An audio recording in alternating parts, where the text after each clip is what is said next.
Hi, I'm Andy Price, and welcome to ConStars.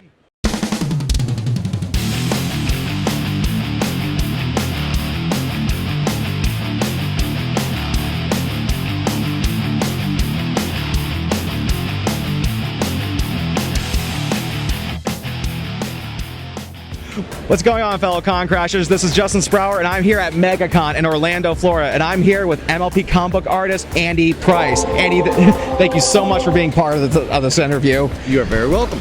Now, I'm a big fan of your work in the My Little Pony comic book series. I love your craft. It's beautiful. How did you apply this to MLP? Well, when the job first came down the pike, the main concern that I had was to make sure that I was not copying the show.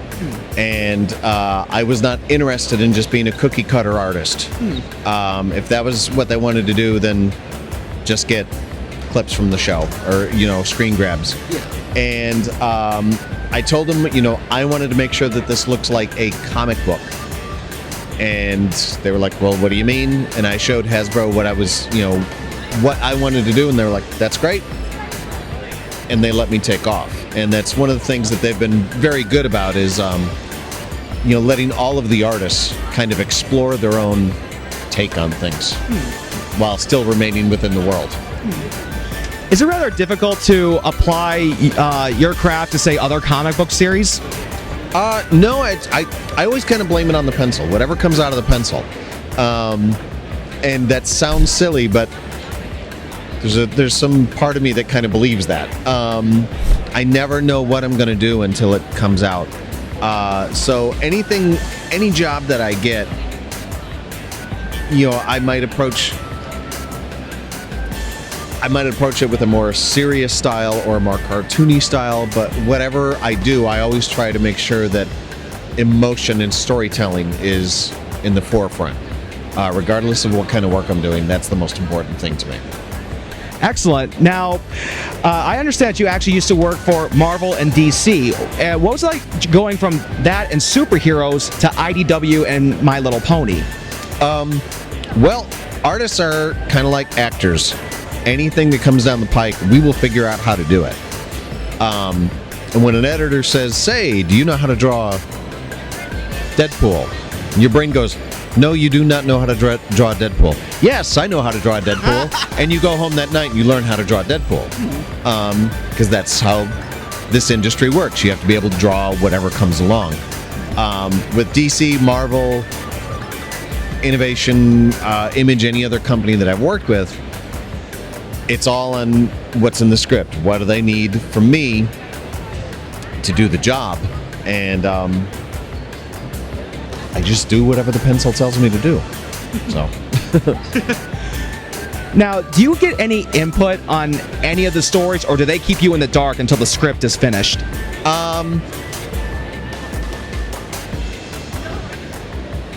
Six of one, half dozen of another. It depends on the writer. It depends on the book. Usually, the books that I'm working on are usually all under the same writer, Katie Cook. She and I started the book together. And a lot of times she will tell me an idea that she has, and we'll kind of bounce ideas off one another. But the script really that's her ballpark. She pretty much controls it. When I get it, if there is something that I feel doesn't work in the flow, like a page is 6 panels, but I think it would be better with 5. That's kind of in me. That's in my ballpark now. And like all the references and everything that everybody goes looking for, all the Easter eggs that I'm known for, that's all me. Very rarely is something in the script. That's kind of what I do to entertain myself when I'm doing the book. That's what keeps it fun for me. So the script, some writers I get a little say, some I don't. But once it's in my hands, if there's something that I feel needs a change, I address it. Okay. Now, can you tell us about any other projects you might have coming down the pipeline, be it MLP or something of your own? I can, after this.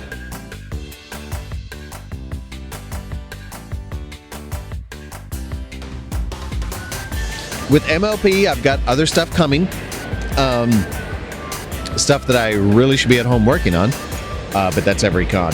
But I can't really say what's coming. The only thing that I know of that's not quite out on the shelves yet that people know about is IDW has gotten the rights to ROM. Really? Yes. And they are doing a great big push with it. They're really, really promoting the character. For those of you that don't know, ROM was a toy in the late 70s, early 80s that became a comic book series for Marvel. It became a very, very popular character, and the rights have been tied up for a long time. And IDW has him. And to introduce him, all the covers for IDW's books, I think it's next month, are all ROM related. Okay. So I did a cover with ROM and the ponies. Awesome. But aside from the ponies, Katie Cook and I are working on a creator-owned series. Really? It's not ponies. It's something completely, radically different. We've been working on this for quite a while. Unfortunately, with our schedules, it's kind of a dram and a dram here and there. And we're about to start getting our feet wet on it. Our editor is kind of pushing for it, and she's got synopsis, and I'm starting to work on character sketches, so that's coming. One last thing here, because as I told you a few days ago, you were the inspiration for a panel of mine called Defending Equestria Girls, and you actually made it clear to fans that Equestria Girls was Brony's fault. Can you actually tell them a little bit about that? Fault might be a strong word. Okay. However, it was due to fan influence.